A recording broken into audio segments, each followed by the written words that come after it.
इंदौर के ट्रांसपोर्ट कारोबारी राजा रघुवंशी की हत्या का आरोप उसकी पत्नी सोनम रघुवंशी पर लगा है। शिलांग पुलिस का दावा है कि उसने अपने प्रेमी राज कुशवाहा के साथ जीवन बिताने के लिए पति की हत्या की साजिश रची थी।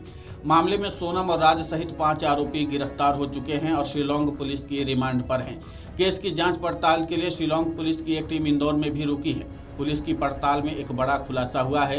केस से जुड़े अधिकारियों के अनुसार अपने पति की हत्या कराने के बाद सोनम रघुवंशी की उसके परिजनों की एक एक गतिविधि पर नजर थी। राज कुशवाहा उसे पल पल की जानकारी दे रहा था। यहाँ तक कि जब राजा की अर्थी घर पर आई तो उसके माता पिता का करुण विलाप भी उसने सोनम को मोबाइल पर सुनाया। 29 साल के राजा रघुवंशी 11 मई को इंदौर में ही विवाह के बंधन में बंधे थे। पत्नी सोनम के साथ वे 20 मई को हनीमून के लिए रवाना हुए, लेकिन 23 मई को दोनों गायब हो गए। 2 जून को राजा रघुवंशी की लाश मिली। 9 जून को शिलांग पुलिस ने खुलासा किया कि सोनम रघुवंशी और उसके प्रेमी राज ने राजा रघुवंशी की हत्या करवाई। सोनम और राज सहित राजा रघुवंशी मर्डर केस में नित नए मोड़ सामने आ रहे हैं। केस में एक और हृदय विदारक खुलासा हुआ है। केस की जांच में जुटे पुलिस अधिकारियों के अनुसार पति की हत्या के बाद सोनम रघुवंशी इंदौर आ गई और यहीं रहकर राज कुशवाहा से राजा रघुवंशी के परिजनों की गतिविधियों की जानकारी लेने लगी। उसका प्रेमी मोबाइल फोन पर सभी अपडेट देता रहा। राज कुशवाहा ने राजा का शव आने पर घर में माता पिता का विलाप भी सोनम को मोबाइल पर सुनाया। बता दें कि राजा रघुवंशी का शव शिलांग से 4 जून को इंदौर लाया गया था।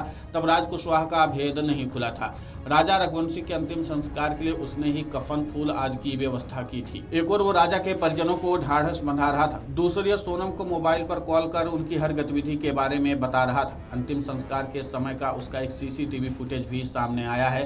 राजा रघुवंशी के पिता अशोक रघुवंशी ने भी इस बात की तस्दीक की कि अंतिम संस्कार के लिए राज ही कफन लाया था। उनका कहना कि मैंने उसे हाथ में कफन लिए देखा था। वो कफन हाथ में रखे मेरे पीछे खड़ा था। तब मैं ये नहीं जानता था कि यही मेरे बेटे का कातिल है। अशोक रघुवंशी के अनुसार राज ने अंतिम संस्कार के समय भी सोनम को कॉल किया था।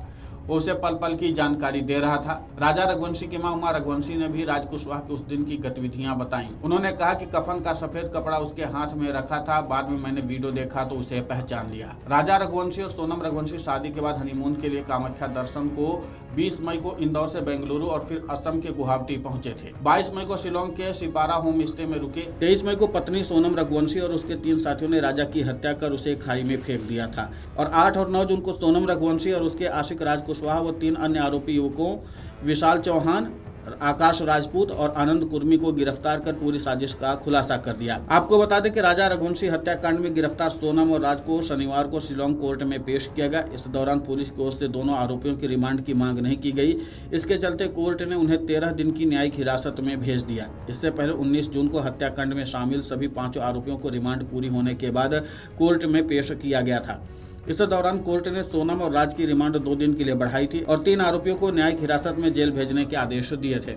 अब कुल मिलाकर के है कि इस पूरे घटनाक्रम में जहां पुलिस एक एक कड़ी जोड़ने में जुटी हुई है, तो दूसरी तरफ रोज नए नए खुलासे भी हो रहे हैं। कैसे इस बात के खुलासे भी हो गए कि जिस तरीके से ये राज था वो लगातार सोनम के संपर्क में था और साथ ही राजा रघुवंशी के परिजनों की एक एक गतिविधि के बारे में जानकारी सोनम को लगातार फोन कॉल करके दे रहा था। अब देखना महत्वपूर्ण होगा कि इस पूरे घटनाक्रम में और क्या क्या खुलासे होते हैं और क्या क्या जानकारी राज कुशवाहा और सोनम के जरिए निकलकर सामने आती है। जाहिर सी बात है कि जिस तरीके से इसमें परत दर परत रोज नए खुलासे हो रहे हैं, तो अभी कई और अहम खुलासे होने बाकी हैं। लेकिन न्यायिक हिरासत के बाद शिलांग पुलिस आगे क्या कदम उठाती है, ये भी देखना महत्वपूर्ण होगा। Video desk amarujala.com। अगर आप ये वीडियो YouTube पर देख रहे हैं तो हमारे चैनल को सब्सक्राइब कर बेल आइकन दबाएं और Facebook पर देख रहे हैं तो हमारे पेज को लाइक करें।